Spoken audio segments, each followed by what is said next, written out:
Hello friends, welcome to career path classes. आप सबका बहुत बहुत स्वागत है। तो फ्रेंड्स, आज के इस वीडियो में हम लोग हिंदी व्याकरण में विशेषण एवं क्रिया को करने वाले हैं और इससे रिलेटेड जितने सारे महत्वपूर्ण प्रश्न बनते हैं उन सारे को भी करने वाले हैं। तो फ्रेंड, वीडियो पूरा देखिएगा। अगर वीडियो अच्छी लगे तो प्लीज़ वीडियो को लाइक कर दीजिएगा। अगर चैनल पर नए हैं तो चैनल को सब्सक्राइब कर लीजिएगा और वीडियो को अपने दोस्तों के साथ और कम से कम एक स्टडी ग्रुप में शेयर जरूर कीजिएगा। और फ्रेंड, क्लास की PDF फाइल आपको टेलीग्राम चैनल पर मिल जाएगी, जिसके लिए मैंने डिस्क्रिप्शन पर लिंक दे रखा है। तो आप लोग डिस्क्रिप्शन पर जाकर टेलीग्राम चैनल ज्वाइन कर सकते हैं। तो चलिए फ्रेंड्स, स्टार्ट करते हैं आज की क्लास। तो चलिए सबसे पहले हम लोग बात करते हैं विशेषण की। तो विशेषण किसे कहते हैं? विशेषण जो शब्द संज्ञा या सर्वनाम की विशेषता बतलाए उसे विशेषण कहते हैं। ठीक है, विशेषण किसे कहते हैं? तो जो शब्द, ठीक है, जो शब्द संज्ञा या सर्वनाम की क्या बताए तो विशेषता बतलाए उसे हम क्या कहते हैं? विशेषण कहते हैं। जैसे काली गाय चरती है। ठीक है, इस वाक्य में अच्छे से ध्यान से देखिएगा, काली गाय चरती है। तो यहाँ पर सबसे पहले ये देखिए कि संज्ञा या सर्वनाम शब्द कौन सा है। तो यहाँ पर गाय क्या है? संज्ञा शब्द है। ठीक है, और इसकी विशेषता, गाय की विशेषता क्या है? तो गाय काली है। ठीक है, तो यहाँ पर काली शब्द क्या हो जाएगा? विशेषण हो जाएगा। क्यों? डेफिनेशन ही कहता है विशेषण किसे कहते हैं? तो जो शब्द संज्ञा या सर्वनाम की क्या बताता हो? विशेषता बतलाता हो, उसे हम क्या कहते हैं? विशेषण कहते हैं। तो यहाँ गाय की विशेषता क्या है? काली है। तो काली यहाँ पे क्या बता रहा है? गाय की विशेषता बतला रहा है कि गाय कैसी है? तो काली है। तो यहाँ पर काली शब्द गाय संज्ञा की विशेषता को प्रकट करता है। ठीक है, गाय यहाँ पे संज्ञा है, उसकी विशेषता को प्रकट करता है कि गाय कैसी है? तो काली है। तो काली यहाँ पे क्या हो जाएगा? विशेषण हो जाएगा। क्लियर है? अतः काली क्या है? विशेषण है। क्लियर है? चलिए आगे हम लोग बात करते हैं विशेषण के भेद की। तो कार्य की दृष्टि से विशेषण के 4 भेद होते हैं। ठीक है, किसकी दृष्टि से? तो कार्य की दृष्टि से विशेषण के कितने भेद होते हैं? तो 4 भेद होते हैं। कौन कौन? वो देखते हैं। पहला होता है गुणवाचक विशेषण। पहला क्या होता है? गुणवाचक विशेषण। दूसरा होता है संख्यावाचक विशेषण। तीसरा होता है परिमाणवाचक विशेषण और चौथा होता है सार्वनामिक विशेषण। क्लियर है? कार्य की दृष्टि से विशेषण के कितने भेद होते हैं? तो 4 भेद होते हैं। कौन कौन? पहला गुणवाचक, दूसरा संख्यावाचक, तीसरा परिमाणवाचक और चौथा सार्वनामिक विशेषण। क्लियर है? अब चलिए इन चारों भेदों को अच्छे से एक एक करके डिटेल में डिस्कस करते हैं। ठीक है, पहला भेद है गुणवाचक विशेषण। तो गुणवाचक विशेषण किसे कहते हैं? जिस विशेषण से संज्ञा सर्वनाम के गुण अर्थात संज्ञा एवं सर्वनाम के रंग, रूप, स्वभाव, दशा आदि का बोध होता है उसे गुणवाचक विशेषण कहते हैं। ठीक है, गुणवाचक विशेषण किसे कहते हैं? तो जिस विशेषण शब्द से संज्ञा या सर्वनाम के गुण, ठीक है, अर्थात यहाँ पे हम बोल सकते हैं संज्ञा या सर्वनाम के रंग, रूप, स्वभाव, दशा, आकार, ये सब आदि का बोध हो रहा है जिस शब्द से, जिस विशेषण शब्द से, उसे हम क्या कहते हैं? गुणवाचक विशेषण कहते हैं। ठीक है, जैसे यहाँ पर ध्यान से देखिएगा, जैसे एग्जाम्पल में दयालु राजा, विशालकाय गाय, चतुर बालक। ठीक है, तो इन तीनों शब्दों में आप ध्यान से देखिएगा, यहाँ पे पहला है दयालु राजा। तो यहाँ पे राजा क्या है? राजा यहाँ पे संज्ञा है। ठीक है, और उसकी विशेषता क्या है? इसका गुण क्या है? तो दयालु होना। ठीक है, तो राजा का यहाँ पे गुण हो गया दयालु राजा। तो दयालु यहाँ पे क्या हो जाएगा? गुणवाचक विशेषण हो जाएगा। ठीक है, क्योंकि गुणवाचक विशेषण का डेफिनेशन ही क्या होता है? तो जिस विशेषण से संज्ञा या सर्वनाम के गुण अर्थात रंग, रूप, स्वभाव, दशा, ठीक है, ये सबको बतला रहा है तो शब्द को हम क्या कहते हैं? गुणवाचक विशेषण कहते हैं।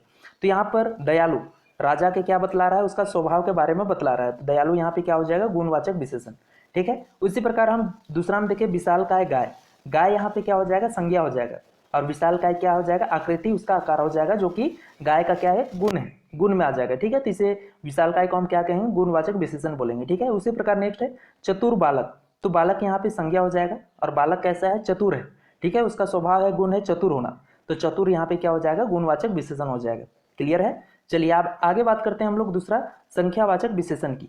तो संख्यावाचक विशेषण किसे कहते हैं? जिस विशेषण से संज्ञा या सर्वनाम की संख्या का बोध होता है उसे हम क्या कहते हैं? संख्यावाचक विशेषण कहते हैं। क्लियर है? संख्यावाचक विशेषण किसे कहते हैं? तो जिस विशेषण से संज्ञा या सर्वनाम की संख्या का बोध होता है उसे हम संख्यावाचक विशेषण कहते हैं। जैसे 5 लड़के दौड़ते हैं। ठीक है, 5 लड़के दौड़ते हैं, 3 दोस्त बैठे हैं आदि। ठीक है, तो इन दोनों वाक्यों में ध्यान से देखिएगा, यहाँ पे 5 लड़के दौड़ते हैं तो लड़का यहाँ पे क्या हो जाएगा? संज्ञा हो जाएगा और उनकी संख्या को बतला रहा है क्या? 5। कितने लड़के हैं? 5 लड़के हैं, तो 5 यहाँ पे क्या हो जाएगा? संख्यावाचक विशेषण हो जाएगा। क्लियर है? उसी प्रकार 3 दोस्त बैठे हैं। ठीक है, 3 दोस्त बैठे हैं तो 3 यहाँ पे क्या बतला रहा है? संख्या को बतला रहा है कि 3 दोस्त बैठे हैं, तो 3 यहाँ पे क्या हो जाएगा? संख्यावाचक विशेषण हो जाएगा। क्लियर है? चलिए आगे हम लोग बात करते हैं परिमाणवाचक विशेषण की। तो जिस विशेषण से वस्तु की तौल, नाप या माप की मात्रा का ज्ञान हो उसे परिमाणवाचक विशेषण कहते हैं। ठीक है। परिमाणवाचक विशेषण किसे कहते हैं? तो जिस विशेषण से किसी वस्तु की तौल, नाप या माप की मात्रा का पता चल रहा हो तो उसे हम क्या कहेंगे? परिमाणवाचक विशेषण कहेंगे। जैसे थोड़ा दूध, सेर भर चावल आदि। तो यहाँ पे थोड़ा दूध, ठीक है, दूध यहाँ पे क्या हो जाएगा? संज्ञा हो जाएगा। और यहाँ पे थोड़ा क्या बता रहा है? उसकी मात्रा को बता रहा है, दूध की मात्रा को बता रहा है, माप को बता रहा है। तो थोड़ा यहाँ पे क्या हो जाएगा? परिमाणवाचक विशेषण हो जाएगा।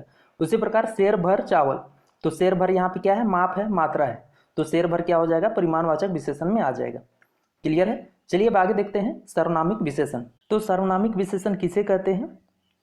जो सर्वनाम विशेषण के रूप में प्रयोग होता है, ठीक है। सर्वनामिक विशेषण किसे कहते हैं? तो जो सर्वनाम विशेषण के रूप में प्रयोग होता है उसे हम क्या कहते हैं? सर्वनामिक विशेषण कहते हैं। क्लियर है? जो सर्वनाम विशेषण के रूप में प्रयोग होता है उसे हम सर्वनामिक विशेषण कहते हैं। जैसे यह, वह, कौन, जो, कोई, कुछ आदि, ठीक है। ये सब सारे क्या है? तो सारे सर्वनाम है, लेकिन इनका व्यवहार किस रूप में होता है? विशेषण के रूप में होता है। तब हम इन्हें क्या कहेंगे? सर्वनामिक विशेषण कहेंगे। जैसे यह किताब जिसमें पृथ्वी के बारे में लिखा गया है, ठीक है। यह किताब जिसमें पृथ्वी के बारे में लिखा गया है, तो यहाँ पे क्या हो जाएगा? यहाँ पर यह सर्वनामिक विशेषण हो जाएगा, ठीक है। तो यहाँ पर एक बार अच्छे से देखिएगा, सर्वनामिक विशेषण किसे कहते हैं? तो जो सर्वनाम विशेषण के रूप में प्रयोग होता है, ठीक है, जो सर्वनाम विशेषण के रूप में प्रयोग होता है उसे सर्वनामिक विशेषण कहते हैं। और विशेषण का काम क्या होता है? तो संज्ञा या सर्वनाम की विशेषता को बतलाना। तो यहाँ पर ध्यान से देखिएगा, इस जैसे यह, वह, कौन, जो, कोई, कुछ, ये सब सर्वनाम है, लेकिन इनका व्यवहार कहाँ पे होता है? तो विशेषण के रूप में होता है। तब इन्हें हम क्या कहते हैं? सर्वनामिक विशेषण कहते हैं। जैसे यह किताब जिसमें पृथ्वी के बारे में लिखा गया है, तो यह किताब, यहाँ पे यह किताब के बारे में बता रहा है, मतलब उसकी विशेषता बतला रहा है कि यही किताब है जिसमें पृथ्वी के बारे में लिखा गया है। तो यहाँ पे यह क्या हो जाएगा? सर्वनामिक विशेषण हो जाएगा। क्लियर है? चलिए आगे बात करते हैं हम क्रिया की। तो क्रिया किसे कहते हैं? जिस शब्द से काम करने या होने का भाव प्रकट हो उसे क्रिया कहते हैं। क्लियर है? क्रिया किसे कहते हैं? तो जिस शब्द से काम करने या होने का भाव प्रकट हो रहा है उसे हम क्या कहेंगे? क्रिया कहेंगे। क्लियर है?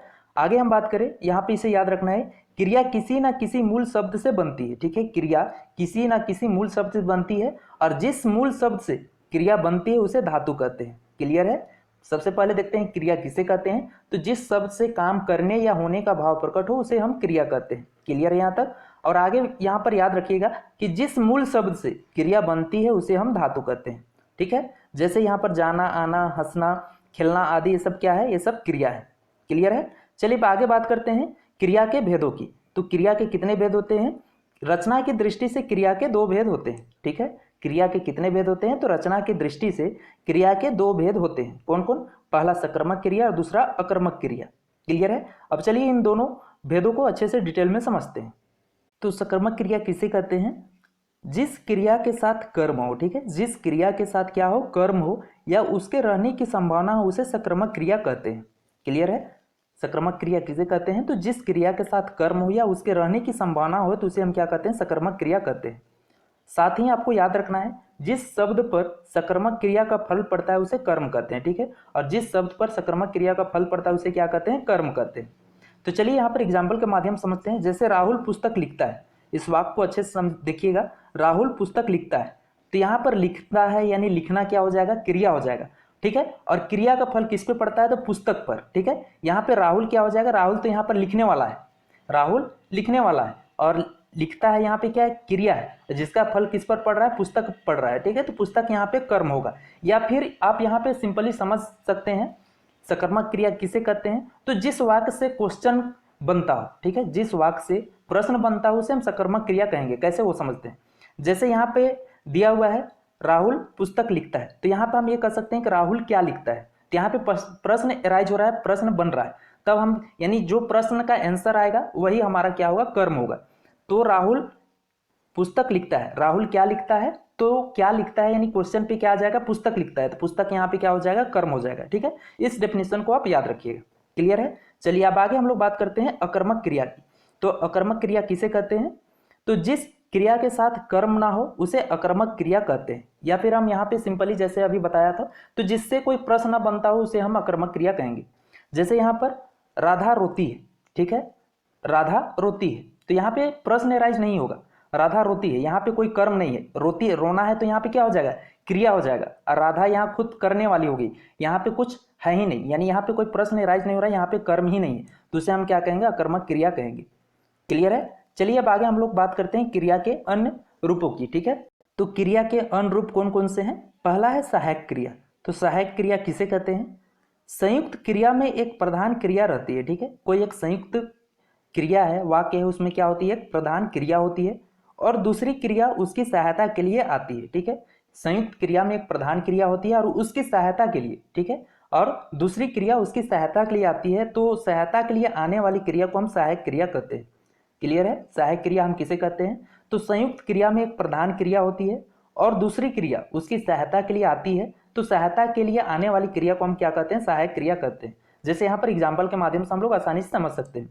जैसे यहाँ पर कृष्ण ने कंस को मार डाला। कृष्ण ने कंस को मार डाला, तो यहाँ पे डाला यानी डालना, यहाँ पे ए भी क्या है? क्रिया है, और मारना भी क्या है? क्रिया है। ठीक है, लेकिन इस वाक्य में डाला सहायक क्रिया है। ठीक है, कृष्ण ने कंस को मार डाला, तो यहाँ पे डाला क्या हो जाएगा? एक सहायक क्रिया हो जाएगा। सहायक क्रिया किसे कहते हैं? यहाँ डेफिनेशन से क्लियर है कि संयुक्त क्रिया में एक प्रधान क्रिया होती है, तो यहाँ पे प्रधान क्रिया मारना हो जाएगा और दूसरी क्रिया उसकी सहायता के लिए जो आती है उसे हम सहायक क्रिया कहते हैं। ठीक है, तो यहाँ पे डाला क्या हो जाएगा? सहायक क्रिया हो जाएगा। ठीक है, चलिए नेक्स्ट बात करते हैं पूर्वकालिक क्रिया की। तो पूर्वकालिक क्रिया किसे कहते हैं? कभी कभी कर्ता एक क्रिया को समाप्त करने के साथ ही दूसरी क्रिया आरंभ कर देता है। ठीक है, कभी कभी क्या होता है? तो कर्ता जो कुछ काम करने वाला होता है, कर्ता एक क्रिया को समाप्त करने के साथ ही दूसरी क्रिया आरंभ कर देता है। ऐसी अवस्था में पहली क्रिया को पूर्वकालिक क्रिया कहते हैं। ठीक है, क्लियर? अच्छे से समझिएगा पूर्वकालिक क्रिया किसे कहते हैं। तो कभी कभी कर्ता होता है, क्या करता है? एक काम को समाप्त होने के साथ दूसरी काम यानी दूसरा काम शुरू कर देता है। ठीक है, एक काम खत्म किया और उसके साथ दूसरा काम प्रारंभ कर देता है एक काम के खत्म होते ही।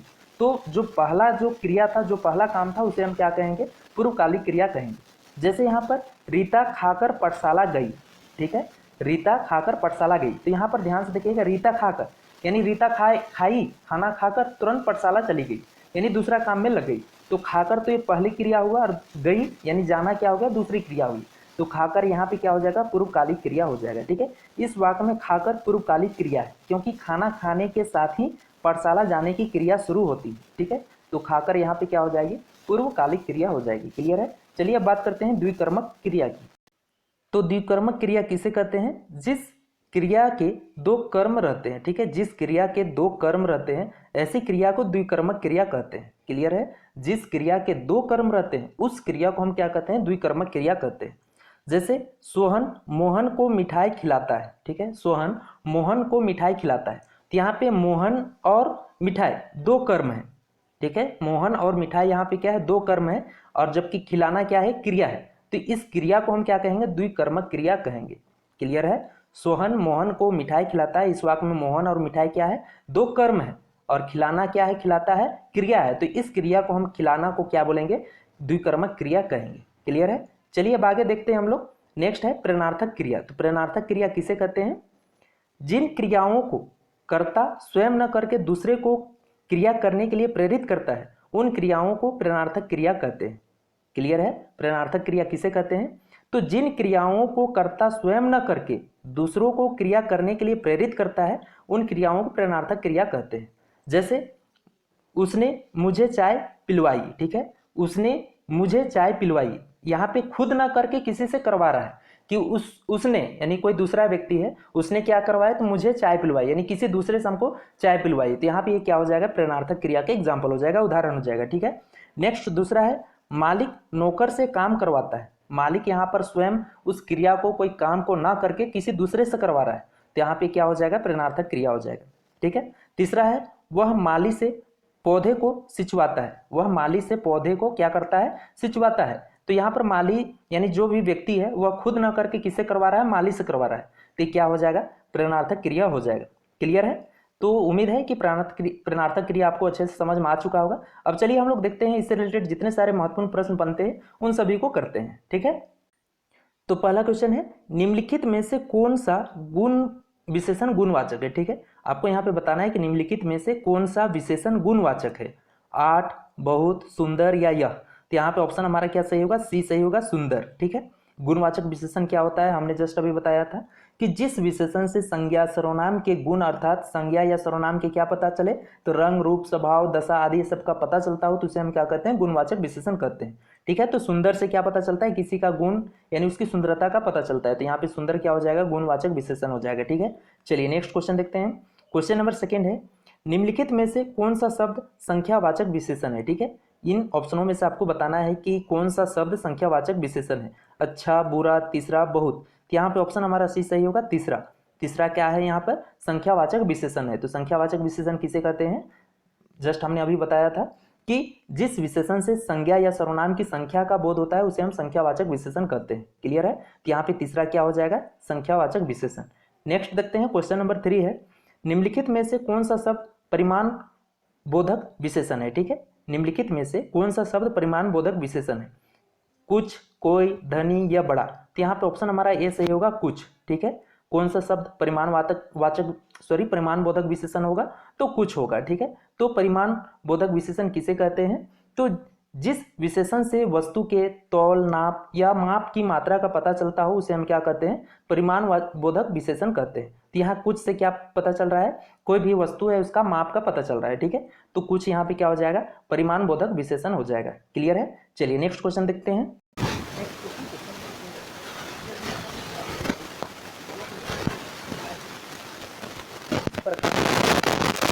यह लड़का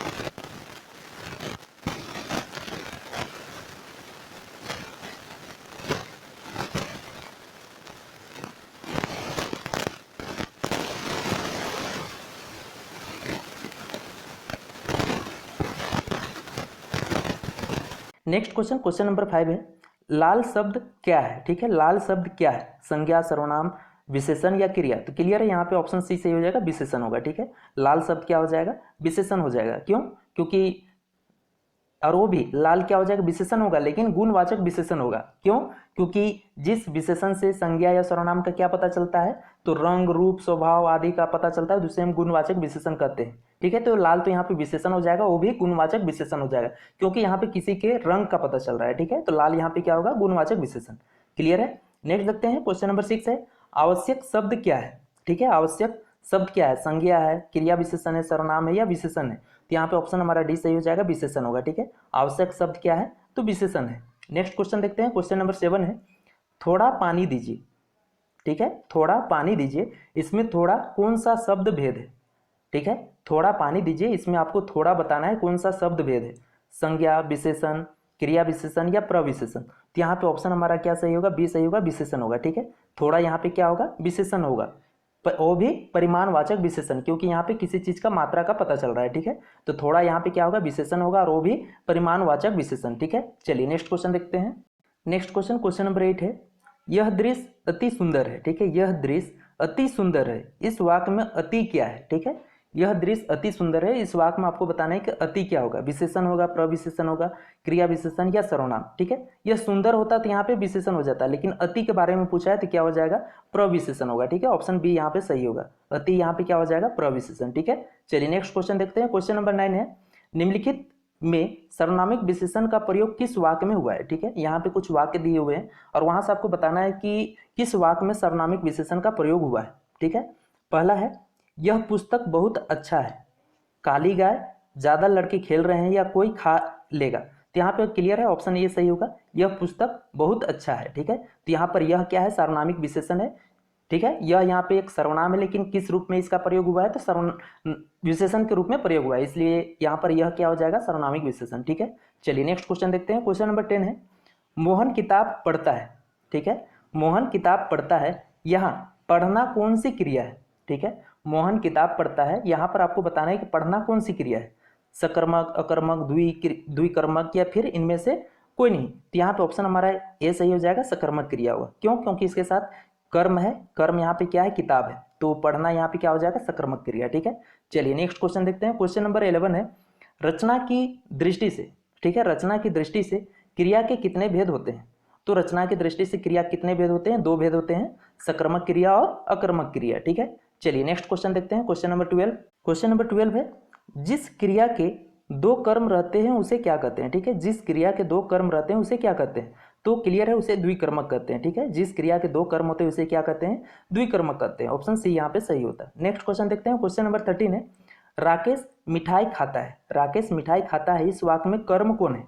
आप बता सकते हैं आसानी से, राकेश मिठाई खाता है, तो इस वाक्य में कर्म कौन होगा? राकेश होगा, मिठाई खाता है, या इनमें से कोई नहीं? तो क्लियर है, ऑप्शन बी सही होगा, मिठाई होगा। ठीक है, राकेश मिठाई खाता है, इस वाक्य में कर्म कौन होगा? तो मिठाई होगा। ठीक है, नेक्स्ट क्वेश्चन देखते हैं। क्वेश्चन नंबर 14 है, राधा नाचकर गाना गाई। ठीक है, राधा नाचकर गाना गाई, इस वाक्य में पूर्वकालिक क्रिया कौन है? आप बता सकते हैं आसानी से, राधा नाचकर गाना गाई, इस वाक्य में पूर्वकालिक क्रिया कौन होगा? नाचकर होगा, गाकर होगा, गई होगा, या इनमें से कोई नहीं? क्लियर है, ऑप्शन ए सही होगा, नाचकर। राधा नाचकर गाना गाई, इस वाक्य में पूर्वकालिक क्रिया कौन होगा? तो नाचकर होगा। ठीक है, चलिए नेक्स्ट क्वेश्चन देखते हैं।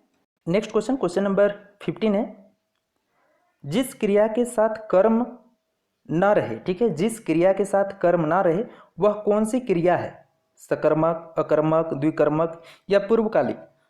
ठीक है, जिस क्रिया के साथ कर्म ना रहे वह कौन सी क्रिया होगी? क्लियर है, ऑप्शन बी सही होगा, अकर्मक क्रिया। ठीक है, जिस क्रिया के साथ कर्म ना रहे उसे हम क्या कहते हैं? अकर्मक क्रिया कहते हैं। क्लियर है, तो चलिए फ्रेंड, आज के लिए बस इतना ही करते हैं। तो उम्मीद करता हूं कि आपको विशेषण और क्रिया अच्छे से समझ में आ गया होगा, और इससे रिलेटेड जितने सारे प्रश्न हैं आप भी अच्छे से लगा लिए होंगे। तो फ्रेंड, वीडियो कैसी रही मुझे कमेंट करके जरूर बताइएगा। अगर अच्छी लगी हो तो प्लीज़ वीडियो को लाइक कर दीजिएगा। अगर चैनल पर नए हैं तो चैनल को सब्सक्राइब कर लीजिएगा, और वीडियो को अपने दोस्तों के साथ और कम से कम एक स्टडी ग्रुप में शेयर जरूर कीजिएगा। तो मिलते हैं नेक्स्ट वीडियो में, तब तक के लिए जय हिंद, जय भारत, थैंक यू।